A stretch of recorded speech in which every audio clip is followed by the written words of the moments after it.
식사 전후 언제 마셔야 되는가? 요 문제. 예. 네, 바로 식사 직전, 그다음에 식사하는 중간, 바로 식사 직후에 많은 물을 마시는 건 좋지 않습니다.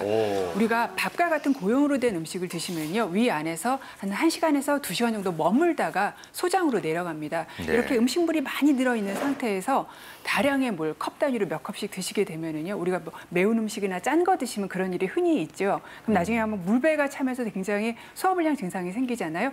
그럴 때 역류성 식도염도 생기기 때문에 위가 가득 찬 상태에서 너무 다량의 물을 마시는 것은 피해 주시는 것이 좋습니다. 근데 우리가 왜 점심 식사 먹을 때 이렇게 찌개 같은 거 먹다 보면 좀 중간에 좀 짜서 물을 먹게 되는 경우가 있고, 아니면 또 비빔밥 같은 경우도 너무 또 이게 하니까 물을 해서 좀 시원하게 되는데, 그럼 이거 주의해야 될 점인가요? 네, 식사 사이사이에 물을 조금씩 드시는 거는 아무런 문제가 없습니다. 네. 단지 너무 매운 음식을 드시고 너무 짠 음식을 드시면 물을 여러 컵 드시게 되잖아요. 그때 위가 갑자기 늘어나서 위가 스트레스를 받기 때문에 네. 그런 상황만 피해 주시면 됩니다. 네, 알겠습니다. 네. 자, 두 번째 보도록 하겠습니다.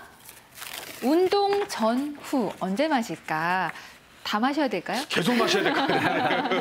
가급적이면 물은 부족하기 전에 미리 알아서 먹는 게 좋거든요. 네. 그래서 과격한 운동을 한다 하게 되면 미리 물을 조금 너무 물을 많이 먹어서 또 위에 부담이 될 정도 말고 물을 좀 미리 좀 먹어주고요. 또 운동하는 중간중간에도 소량의 물을 조금씩 먹어주는 것이 훨씬 더 이익이겠죠. 그죠? 그다음에 운동이 끝나고 난 다음에 보통 땀을 너무 많이 흘려서 물이 많이 빠져나갔기 때문에 그때는 물을 좀 많이 드시는데, 이때는 물만 빠져나간 것이 아니고 몸속에 여러 가지 미네랄이나 염분이 같이 빠져나갔기 때문에 채소나 과일은 염분을 공급해 주시면서 물을 먹는 것이 중요합니다. 네. 알겠습니다. 자, 언제 어떻게 마실까? 세 번째. 이렇습니다. 공복에 마시는 게 아무래도 좋지 않을까요? 네, 이제 쉬고 있는 소화관에 공복에 물을 넣어주게 되면요, 소화관의 운동을 촉진시키고 소화효소를 분비시키면서 다음에 들어올 음식을 예비하는 역할도 있고요. 특히 이제 대장 운동을 자극을 하기 때문에 변비에 굉장히 효과가 좋습니다. 그리고 또 하나는 특히 아침 일어나서 공복에 드시는 물은요, 자다가 우리가 물을 거의 먹지 않잖아요. 그러니까 자다가 또 물이 많이 빠져나가게 되는데 그 물을 보충한다는 의미도 가지고 있습니다. 예. 네. 자, 네 번째 보도록 할게요. 저는 항상 미지근한 물을 마셨는데 이번 여름에는 어렵더라고요. 차가운 물, 따뜻한 물이 좋을까요? 차가운 물이 좋을까요? 찬물에 한 표.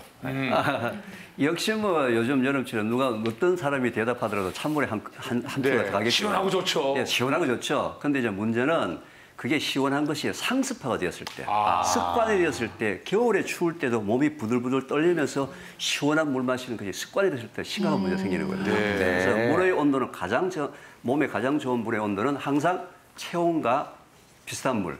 내가 먹었을 때 너무 뜨겁지도 않고 너무 차갑지도 않은 물이 가장 좋은 물이다. 근데 아침에 일어나서 작은 물컵, 찬물 한 컵 정도는 위장을 좀 이렇게 자극을 주는 효과가 있는 것이지, 그걸 너무 자주 많이 드시는 것은 추천하지 않습니다. 네.